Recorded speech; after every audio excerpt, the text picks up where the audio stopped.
नमस्कार दोस्तों, स्वागत है आपका अपना चैनल जिसका नाम है केवल एग्जाम। आज हम इसमें बहुत ही इम्पोर्टेंट टॉपिक पॉलिटी का पढ़ने जा रहे हैं, जो कि आपकी स्क्रीन पे शो कर रहा है। क्या नाम है? बजट। बजट का हम कोई यहाँ तत्कालीन जो भी बजट आए हैं, जैसे 2024-25 का बजट आया है, या उत्तर प्रदेश या अन्य राज्यों के बजट के बारे में नहीं पढ़ रहे हैं। हम यहाँ जो पॉलिटी में बजट से संबंधित जो अनुच्छेद हैं और साथ ही साथ अब तक विभिन्न परीक्षाओं में बजट से संबंधित जो संवैधानिक प्रावधान था, जो संविधान में उल्लेखित विभिन्न अनुच्छेदों में उसकी क्रियाकलाप थी, उनके बारे में पढ़ रहे हैं। यानी हम बजट का फंडामेंटल पढ़ रहे हैं, ना कि स्टैटिक पोर्शन पढ़ रहे हैं। याद रखिएगा, हम बजट का फंडामेंटल इसमें पढ़ रहे हैं, तो बहुत ही ध्यान से पढ़िएगा। पॉलिटी में यहाँ से प्रश्न हर बार आते हैं, क्योंकि ये बहुत ही हॉट टॉपिक में से आता है।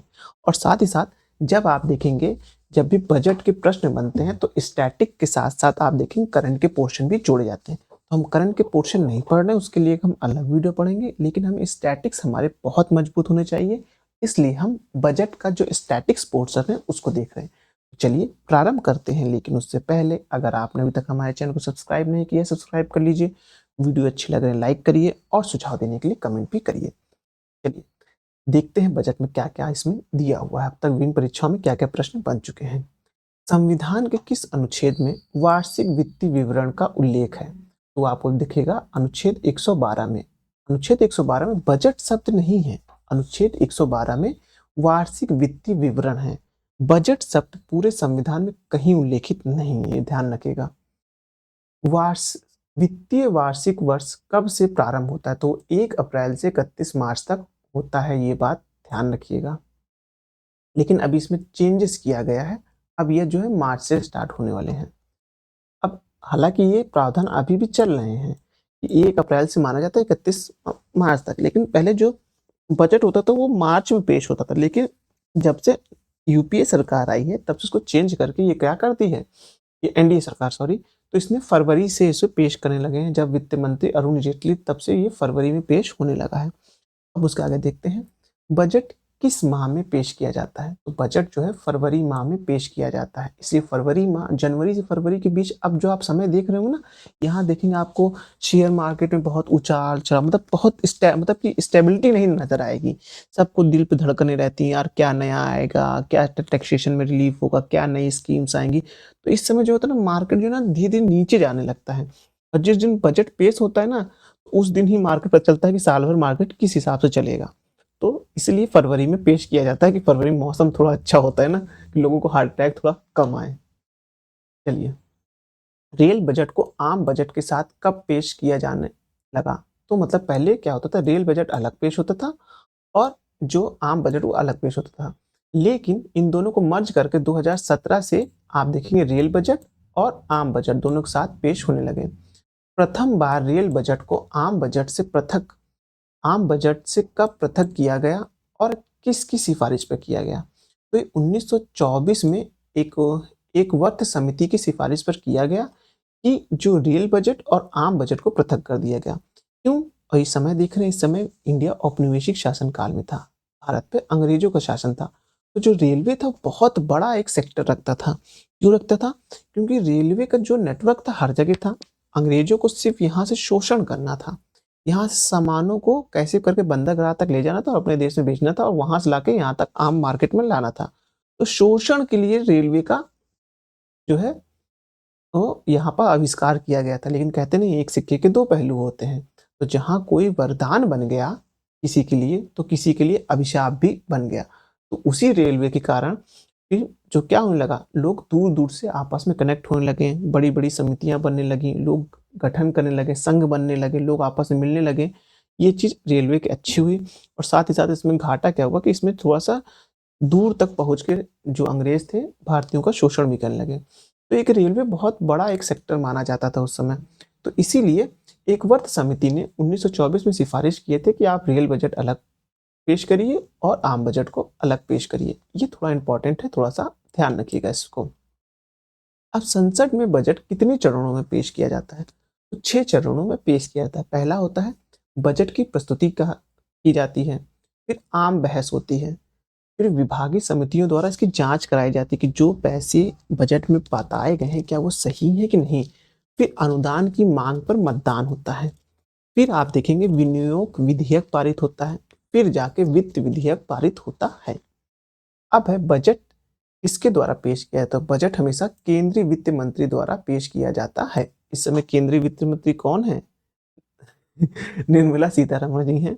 आप जान रहे हैं, मतलब इन पे एक साल से इतना मीम्स बन रहा है। अब इन्होंने जो अभी पॉपकॉर्न पर भी जो अलग-अलग कैटेगरी में उन्होंने जीएसटी लेने की बात की, तब तो इनके ऊपर एकदम भंपार आ गई है और लोग कैलकुलेशन करने लगे हैं कि भाई देश कैसे हमें शोषण हो रहा है। कहते नहीं, देश की जीडीपी का तो ग्रोथ हो रहा है लेकिन आम आदमी की पॉकेट ढीली हो रही है। रीजन क्या हो रहा है कि आप अलग-अलग टैक्सेशन ला के क्या कर रहे हैं? लोगों से चूस रहे हैं पैसा, उनकी जेबें काट रहे हैं। और जब लोगों की जेबें कट रही हैं तो लोगों के जो खुद के खर्चे हैं वो कम हो रहे हैं। खुद के खर्चे कम हो रहे हैं, सरकार की जेबें भर रही हैं, तो क्या हो रहा है? कुछ नया तो इकोनॉमी में कोई ऐसा तो नहीं कोई बूम आ गया है, नहीं ना। इकोनॉमी में कोई बूम तो नहीं आ रहा है ना। इकोनॉमी मेक इन इंडिया से सारे प्रोजेक्ट फेल हो रहे हैं। इकोनॉमी में बूम नहीं आ रहा है तो क्या करें? इकोनॉमी को ऊपर लाने के लिए तो जो आम जनता के पास पैसा है उसको सोख लिया जा रहा है, जिससे हमें दिख रहा है हमारी जीडीपी ग्रोथ हो रही है। हाँ, लेकिन वहीं देख रहे हैं अगर आपकी जीडीपी ग्रोथ हो रही है तो जो ह्यूमन इंडेक्स होता है, जो आदमी के जो केंद्र जो रहने के या जो ह्यूमन डेवलपमेंट इंडेक्स होता है, जो कहते हैं वो सब कुछ बेकार हो रहा है। क्यों हो रहा है? क्योंकि ये लोगों के पास पैसे नहीं है खर्च करने को। लोग किसी चीज़ में इन्वेस्ट नहीं कर रहे हैं। ये सब एक ही सिक्के के दो पहलू नज़र आ रहा है कि आप लोगों से पैसा शो करें दिखाने के लिए हमारी इकोनॉमी बूम हो रही है। हाँ, लेकिन वास्तविकता ये है कि लोगों के पास पैसा नहीं है। इसका मैं एक जीवंत उदाहरण दे रहा हूँ। पिछले साल ही आरबीआई की एक रिपोर्ट आई थी कि 45 सालों में भारतीय जनता के पास सबसे कम सेविंग है। उसकी सबसे कम सेविंग क्यों है? क्योंकि जो आमदनी होती थी उससे तक खर्च हो रहे हैं। खर्च होने के रीज़न क्या है? आप हर चीज़ को महँगा कर रहे हैं। महँगा कर के लोगों से आप पैसा वसूल रहे हैं। ये जो नहीं, मतलब कि एक औपनिवेशिक काल वाली मानसिकता चल रही है। कैसे जनता को सोख लिया जाए। जनता को सोचने और समझने के लिए अवसर या समय ना दिया जाए। जनता हमेशा उलझी रहे कैसे उसको दाल-चावल इकट्ठा करना है। जनता सोच ही ना पाए क्या हो रहा है। हाँ, समझ रहे हैं ना आप क्या हो रहा है? मतलब लोगों को महँगाई में इतना सोख लो पैसा कि वो सोच ही ना पाएँ कि सरकार को कि सरकार से हमें बिजली भी माँगना है, सरकार से हमें अच्छी स्वास्थ्य सेवाएँ माँगना है, ये सब सोच ही ना पाएँ। इतना उसको टैक्स में और उसमें पैसे से सोख लो। तो ये जो है बहुत बेकार प्रवृत्ति है। देश का ये विकास नहीं होता, देश में विनाश होता है ऐसे में। तो यही बातें हैं और बाकी क्वेश्चन तो हम लोग देख ही रहे हैं। बाकी तो बीपीएससी का हालात देख रहे हैं क्या चल रहा है। कुछ दिन पहले यूपी में, अच्छा हर एक स्टेट का ही है। आप पश्चिम बंगाल में देखेंगे, आप महाराष्ट्र में देखेंगे, गुजरात में भी यही हाल चल रहा था। स्टेट परीक्षाएं होती हैं, लीक हो जाती हैं। पता नहीं कैसा एक इकोसिस्टम क्रिएट हो गया है। हाँ, जिसमें सोच लीजिए सब, मैं भी एक स्टूडेंट हूँ, आप भी एक स्टूडेंट हैं, साल दर साल गवाए चले जा रहे हैं। आज ही जनसत्ता का आप एक आर्टिकल पढ़ेंगे तो संपादकीय में उसमें निकला हुआ था कि समय पे चुनाव हो सकते हैं। सोचिए इतने बड़े देश में एकदम तय सीमा पे चुनाव होगा, तय सीमा पे रिजल्ट आएगा, सब कुछ तय सीमा पे हो जाएगा 1 से 2 महीने में। हाँ, आप देखेंगे जो वोटर होते हैं उनके घर के बगल में बूथ बना दिया जाता है। मुश्किल से मुश्किल 500 मीटर के क्षेत्र में आप अलग-अलग बूथ बना देंगे जिससे किसी वोटर को दिक्कत ना हो। लेकिन जब वहीं छात्रों को आपको परीक्षा केंद्र देना होगा तो आप उठा के उसको कि अगर वो धरातली स्तर का इंसान है तो उसको पहले कहेंगे जाइए वो 7वीं आसमान की चोटियों को पार करिए, फिर वहाँ एक झील आएगी, उस झील को पार करिए, फिर झील को पार करने के बाद एक नदी आएगी, नदी को पार करिए, नदी को पार करने के बाद एक रेगिस्तान आएगा, उस रेगिस्तान को आप जैसे ही पार करेंगे उसके बाद एक एक ठंडा मरुस्थल आएगा। ठंडा मरुस्थल को जैसे ही क्रॉस करेंगे तब जाके आपको एक सेंटर मिलेगा मिलेगा जो जिसके ऊपर से छत नहीं होगी और रखने को पैर नहीं होगी। आपको खड़े होकर पेपर देना होगा और उसके बाद जैसे ही आप पेपर दे के निकलेंगे पता चलेगा पेपर लीक हो गया। ये तो कुछ हालत होती है। हुँ, तो वही देखिए ना, मतलब कि जब आपको वोट कराना रहेगा तो आप इतनी आसानी से वोट करा लेंगे, कोई दिक्कत नहीं होगा। मार पुलिस तो पुलिस आपको एकदम प्रशासन एकदम टाइट, फ़ोन नहीं ले जाने देंगे, ये नहीं करने देंगे, सब कुछ टाइट होगा आपको। लेकिन जब आप बच्चों को परीक्षा करना है तो आपको पेपर लीक हो जाएगा। मुझे बहुत ही आश्चर्य की बात लग रही है, बताइए पटना में बापू बापू जो वो था, मतलब एग्ज़ाम सेंटर था, वो पटना, मतलब पटना में ही आपका कार्यालय है। बीपीएससी का, आप वहाँ पेपर नहीं पहुँचा पा रहे हैं टाइम पर। गज़ब बात है यार, मतलब गज़ब है, मतलब क्या ही बताया जाए। उसका शिकार मैं भी हूँ, मैं भी गया था पेपर देने, लेकिन क्या ही बताएँ, जाने दीजिए। बाकी तो हम सब लगे हुए हैं, हम लोग लगातार प्रोटेस्ट में भी हैं, साथ ही साथ हम लोग सोशल मीडिया के माध्यम से और ट्विटर पे भी इस चीज़ को भी हम लोग काफ़ी ज़्यादा प्रमोट कर रहे हैं कि कैसे करके अगर वहाँ तक पहुँच नहीं पा रहे हैं तो डिजिटली रूप से भी आप वहाँ पहुँचिए। मेरा ये अनुरोध है कि आज जो भी मेरा वीडियो देख रहा है, वो इस चीज़ को ज़रूर डिजिटल माध्यम से अगर वहाँ पहुँच नहीं पा, डिजिटली रूप से भी पहुँचाइए। बहुत बड़े बदलाव की ज़रूरत है। यानी तो ये राजनीतिक पार्टी जो है ना, सभी राजनीतिक पार्टी मिलके एक गेम चल रही है जिसमें यूथ को फँसाया जा रहा है और कुछ नहीं किया जा रहा है। खुद सोचिए ना, इतना बड़ा चुनाव तय समय सीमा पे हो जा रहा है, रिजल्ट समय आ जा रहा है, सब कुछ हो जा रहा है, एक एग्ज़ाम नहीं हो पा रहा है। सोचने की बात है ना। चलिए, बजट किसकी अनुमति से पेश किया जाता है? तो राष्ट्रपति की अनुमति से पेश किया जाता है। राष्ट्रपति मना कर दे बजट नहीं पेश होना है तो उसको लिखित देना पड़ेगा फिर। अब है, वित्त विधेयक किस प्रकार धन विधेयक के समान है? तो दोनों को लोकसभा में पेश किया जाता है, उसे राष्ट्रपति की सिफारिश पर ही पेश किया जाता है। वित्त विधेयक धन विधेयक से किस प्रकार समान है? इससे पहले लेक्चर में आप देखेंगे हम लोग धन विधेयक के बारे में काफ़ी बात किए थे। मैंने सर्कल के माध्यम से भी बताया था कि सारे वित्त विधेयक धन विधेयक होते हैं, लेकिन सारे धन विधेयक वित्त विधेयक नहीं होते हैं। अनुदान मांगों की विस्तृत जांच पड़ताल कौन करता है? तो स्थायी समिति, जो संसद की स्थायी समिति होती है, वो अनुदान की मांग की पूरी जांच करती है। अनुदान की मांग किसकी सिफारिश पर रखी जाती है? तो राष्ट्रपति की सिफारिश पर अनुदान की मांग रखी जाती है।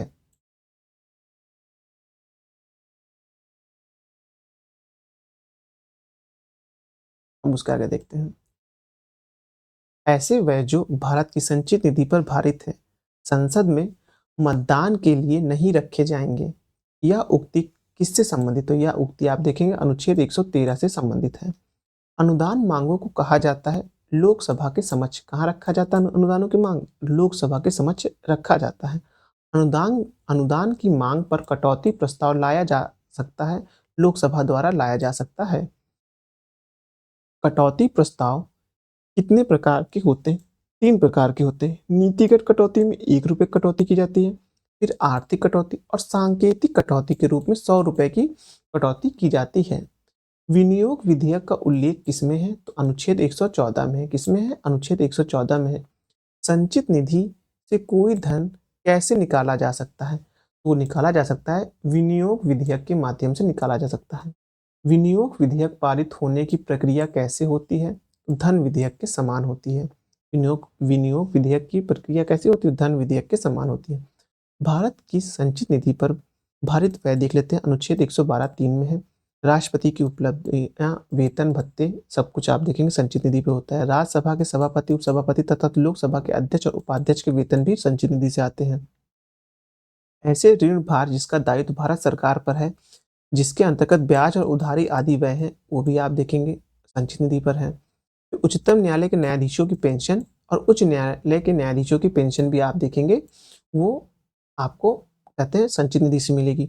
लेकिन जब उच्च न्यायालय के जो न्यायाधीश होंगे उनकी जो वो पेंशन नहीं, उनकी जो सैलरी आती है वो जिस राज्य में उच्च न्यायालय जिस राज्य में होते हैं वहाँ की संचित निधि से आती है। लेकिन जब पेंशन की बारी आएगी तो वो भारत की संचित निधि से आती है। भारत के नियंत्रक एवं महालेखक परीक्षक के वेतन भत्ते और पेंशन किसी न्यायालय या मध्यस्थ अधिकरण के निर्णय, डिग्रीज तथा पंचाट के लिए अपेक्षित राशि, कोई अन्य व्यय जो कि संविधान द्वारा संसद द्वारा भारित घोषित किया जाता है तो वो भी संचित निधि से आता है।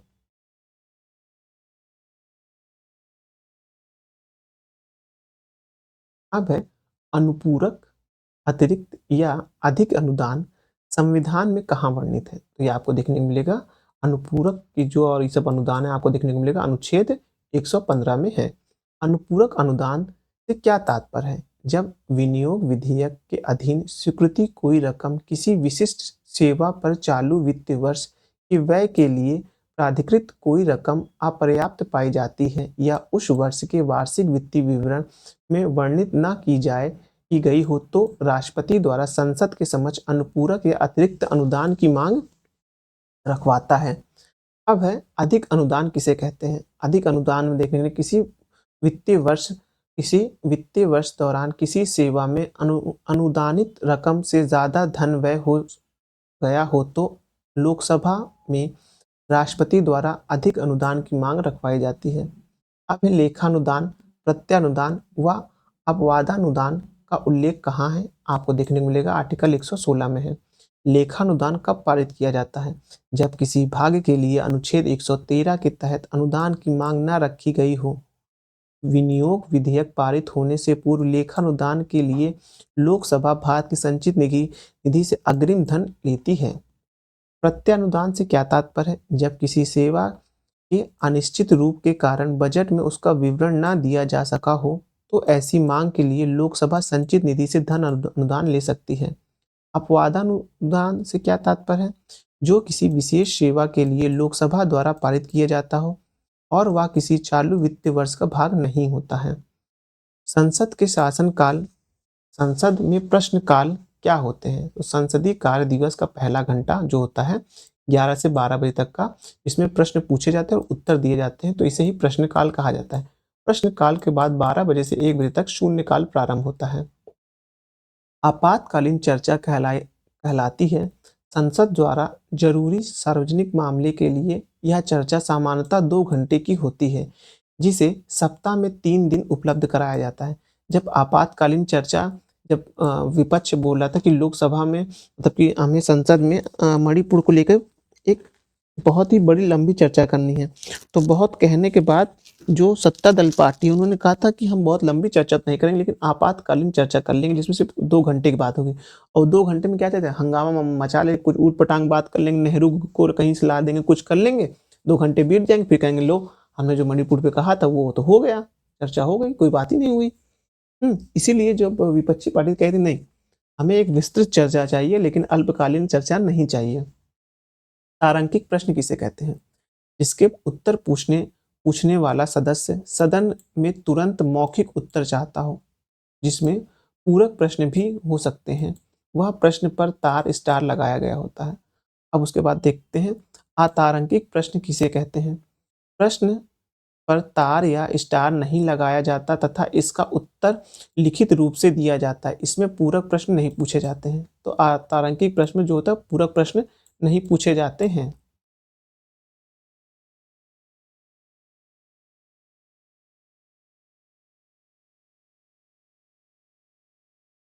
अल्प सूचना, अल्प सूचना के प्रश्न कौन से कहलाते हैं? वे प्रश्न जो मौखिक रूप से पूछे जाते हैं और जिन्हें कम से कम 10 दिन पूर्व नोटिस देकर भेजा जाता है।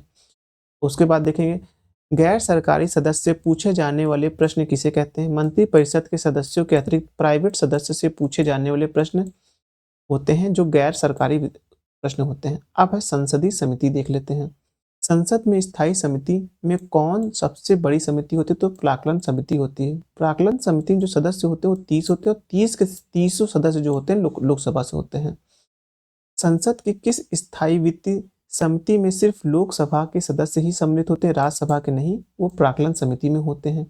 प्राक्कलन समिति का गठन कब हुआ था? तो 1950 में जॉन मिथाई की सिफारिश पर हुआ था।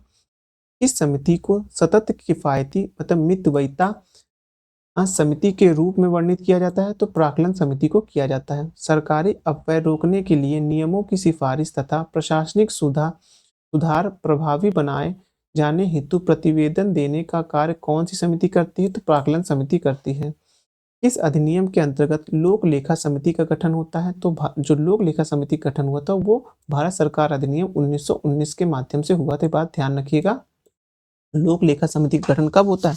ये 1919 का जो अधिनियम आया था ना, उस पे मार्ले मिंटो अधिनियम द्वारा होता है। बीच बीच में पानी पीते चलेंगे ठंडी में।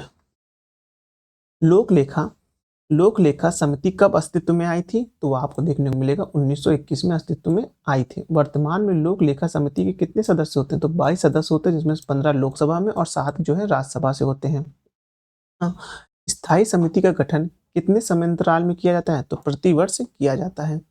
सार्वजनिक उद्यम समिति में कितने सदस्य होते हैं? तो 22 होते हैं, जो 15 लोकसभा से और 7 राज्यसभा से होते हैं। विभागीय स्थायी समिति का गठन किसकी अनुशंसा पे किया होता है? तो होता है लोकसभा की नियम समिति के द्वारा होता है।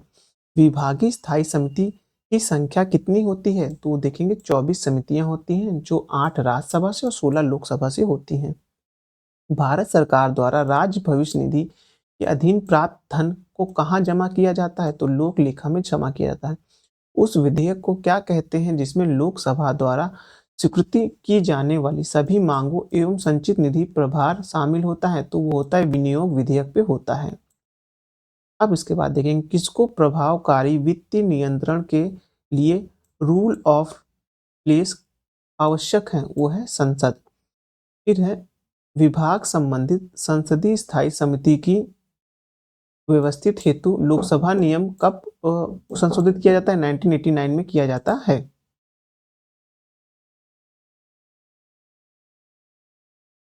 चलिए इसके आगे देखते हैं अब क्या है।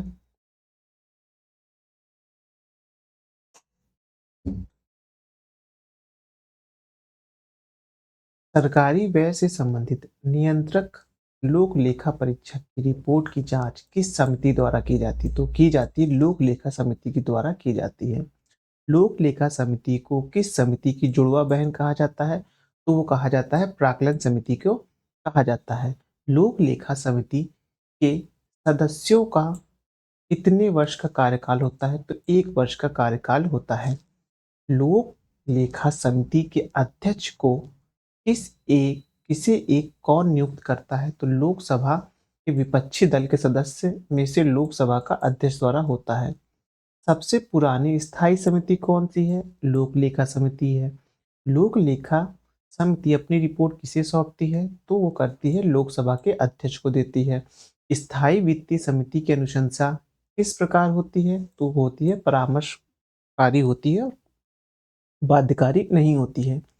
फिर आगे देखेंगे इस समिति द्वारा व्यय में तकनीकी अभिनियता की जांच तथा विभिन्न लेखों की जांच की जाती लोक लेखा समिति के द्वारा। सार्वजनिक उद्यम समिति का गठन कब हुआ? 1964 में हुआ। सार्वजनिक उद्यम समिति की स्थापना किसकी सिफारिश पे हुई? तो कृष्ण मेमन समिति की सिफारिश पे हुई। लेखानुदान का अर्थ क्या है? यदि निर्धारित समय पर बजट पारित नहीं हुआ तो व्यय करने के लिए संसद द्वारा किसी भी अनुदान की अग्रिम स्वीकृति। इस प्रधानमंत्री के कार्यकाल के दौरान संविधान में पुनर्वलोकन के लिए राष्ट्रीय आयोग बना। वो बना आप देखेंगे अटल बिहारी वाजपेयी के समय में बना है।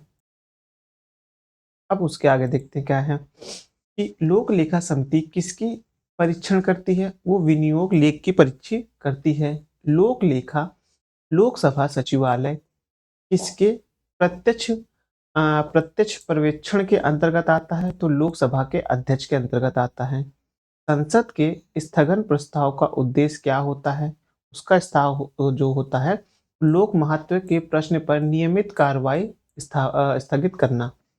अब है स्थायी वित्तीय समिति कितने प्रकार की होती है? 3 प्रकार की होती है जिसमें प्राक्कलन समिति, लोक लेखा समिति और लोक उपक्रम समिति होती है। प्राक्कलन समिति में 30 सदस्य होते हैं। 30 कहाँ से होते हैं? लोकसभा से होते हैं।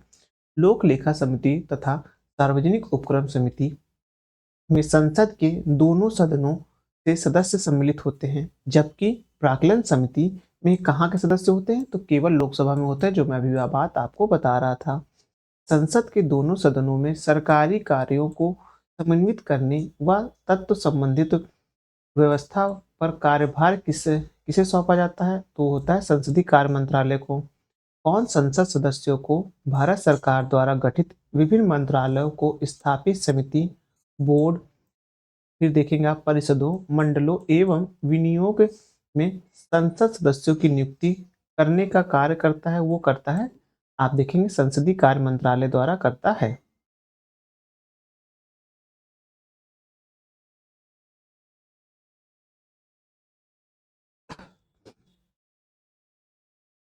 संसद के स्थायी समिति के सदस्यों को संसद के दोनों सदनों से किस अनुपात से लिया जाता है? तो लोकसभा से 2 और राज्यसभा से 1 अनुपात पे लिया जाता है। लोकसभा के सदस्यों को किस स्थायी समिति से संबंधित नहीं किया जाता है? तो एस्टीमेट कमेटी से किया जाता है। रेलवे अंचलों के लिए संसद सदस्यों की परामर्शदात्री समिति का गठन किसके द्वारा किया जाता है? वो किया जाता है संसदीय कार्य मंत्रालय द्वारा। संसद के संदर्भ में कौन सी संसदीय समिति किसकी समीक्षा करती है और सदन की सूचित करती है कि जो विनियम, नियम, उपनियम आदि बनाने की शक्ति संविधान द्वारा प्रदत्त है अथवा सदन द्वारा प्रत्यायोजित है और उसका कार्यपालिका द्वारा नियमित नियमानुसार हो रहा है, वो होता है अधीनस्थ विधान संबंधित समिति का। भारत में दूरसंचार, बीमा, उद्योग आदि जैसे स्वतंत्र नियामकों का परीक्षण किसके द्वारा किया जाता है? तो तदर्थ समिति या संसदीय विभागों से संबंधित स्थायी समिति द्वारा किया जाता है। अधीनस्थ विधान संबंधित समिति में कितने सदस्य होते हैं? वो होते हैं 15 सदस्य होते हैं। लोकसभा की नियम समिति का पदेन अध्यक्ष कौन होता है? वो होता है लोकसभा का अध्यक्ष। कार्य मंत्रालय समिति का गठन किसके द्वारा किया जाता है? वो किया जाता है संसद के द्वारा किया जाता है। अब है संसदीय स्थायी समिति। देखेंगे वित्तीय समिति में लोक लेखा समिति, प्राक्कलन समिति, सार्वजनिक उपक्रम समिति। अब है विभागीय स्थायी समिति में देखेंगे 24 आते हैं। जांच समिति, याचिका समिति, विशेषाधिकार समिति, आचरण समिति आते हैं। परीक्षण एवं नियंत्रण समिति में देखेंगे सरकारी आश्वासन आता है।